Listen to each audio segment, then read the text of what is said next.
इस कहानी में बारिश के मौसम में अंधेरी रात को गिरीश चाचा को अपन खेत में कोई दिखाई देता है।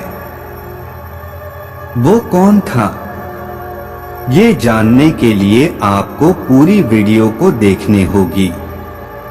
तो चलते हैं कहानी की ओर। बारिश का मौसम था और काली अंधेरी रात थी। आकाश में बिजली चमक रही थी और हवा की ठंडी लहरें भी आ रही थी।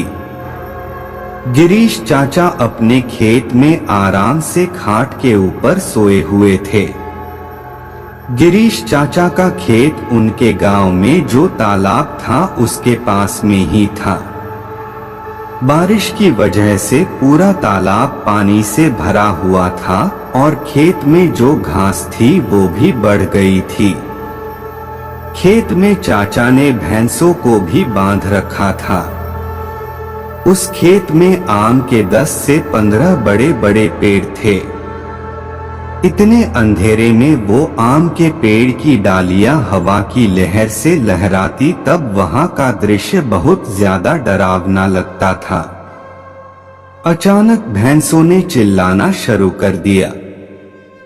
गिरीश चाचा को पता नहीं चल रहा था कि आखिर यह भैंसें क्यों इतना चिल्ला रही है। उन्हें ऐसा लगा कि शायद ठंडी की वजह से यह भैंसें इतना चिल्ला रही है। चाचा ने खेत में चिमनी जलाई क्योंकि उन्हें ऐसा लग रहा था कि शायद यह भैंसें ठंड के कारण चिल्ला रही है।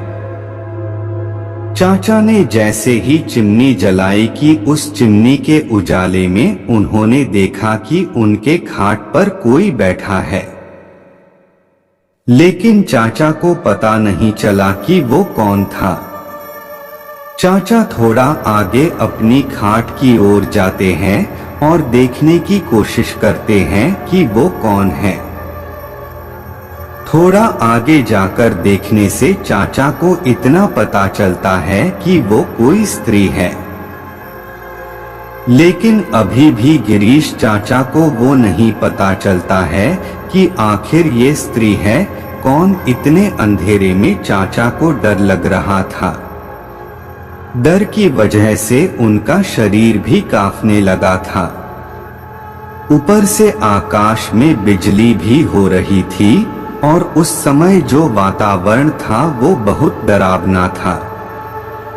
गिरीश चाचा वैसे तो बहादुर थे लेकिन आज उन्हें भी डर लग रहा था। चाचा को ये बात भी मालूम थी कि डरने से कुछ नहीं होगा, इसलिए उन्होंने डरने की जगह पर इस परिस्थिति का सामना करने का तय किया। चाचा ने एक बड़ी लकड़ी अपने हाथ में ली और वो थोड़ा आगे खाट के पास गए। वो खाट के पास जाकर गुस्से में बोले, कौन हो तुम? तुम्हें क्या लगता है कि मैं तुमसे डरता हूं? सच तो ये था कि गिरीश चाचा सच में बहुत डरते थे। चाचा का ये गुस्सा देखकर वो स्त्री खड़ी हुई और बोली, क्या तुम सच में मुझसे नहीं डरते हो? चाचा ने थोड़ी हिम्मत बताई और कहा कि यहाँ से चली जाओ वरना तुम्हारे लिए अच्छा नहीं होगा। वो स्त्री बोली, अब तू मुझे मेरे ही घर से निकालेगा? यहाँ पर तो मैं कई वर्षों से रह रही हूँ, यहाँ तक कि मेरा बचपन भी यही गुजरा है। यह मेरा ही घर है।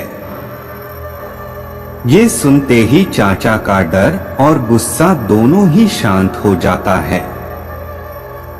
गिरीश चाचा को अब लग रहा था कि मेरे सामने जो औरत खड़ी है उन्हें मैं पहचानता हूँ।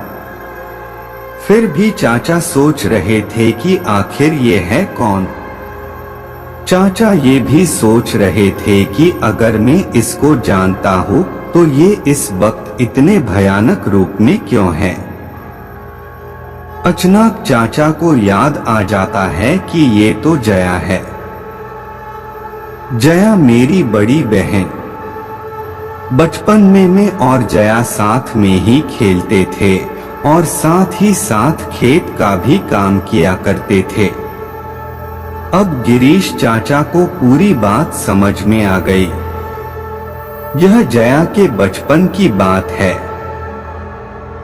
जब जया 15 साल की थी तब वो इसी खेत में एक दिन कुछ बच्चों के साथ खेल रही थी और वो खेलते खेलते एक डाली से दूसरी डाली पर छलांग लगा रही थी।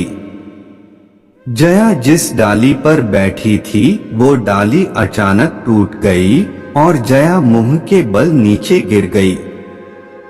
ये सब देखकर बच्चों ने चिल्लाना शुरू कर दिया। बच्चों के चिल्लाने की आवाज से गांव से बड़े लोग वहां पर पहुंच गए और जया जो उठाकर अस्पताल ले गए थे। किंतु तब तक काफी देर हो चुकी थी और जया की मौत हो चुकी थी। गिरीश चाचा को ये सारी बातें याद आ गई थी, लेकिन जब उन्होंने खाट पर देखा तब वहां कोई नहीं था। उनको पता चल गया कि ये पक्का जया की आत्मा ही है। दूसरे दिन उन्होंने ये सारी बातें गांव वालों को बताई। गांव के एक बड़े बुजुर्ग ने कहा कि जब जया की मौत हुई थी तब वो एक बच्ची थी और इसीलिए हमने उसे बालक समझ के दफनाया था, लेकिन वास्तव में हमें उसका अंतिम संस्कार करने की जरूरत थी। हमने उसका अंतिम संस्कार नहीं किया है, इसलिए आज भी जया की आत्मा भटक रही है। हमें जया की आत्मा को मुक्ति देनी होगी। गांव के सभी लोगों ने कहा, आपकी बात सही है, हमें जया की आत्मा को मुक्ति देनी होगी। गिरीश चाचा ने तुरंत ही जया को जहां दफनाया गया था वहां से निकाला और चाचा ने जया के शव का अग्नि संस्कार किया और उसकी आत्मा को शांति दिलाई। तो कहानी कैसी लगी मुझे जरूर कमेंट में बताएं और लाइक शेयर और चैनल पर पहली बार आए हैं तो जल्दी से चैनल को सब्सक्राइब करें। रोज एक नया कहानियां सुनने के लिए धन्यवाद।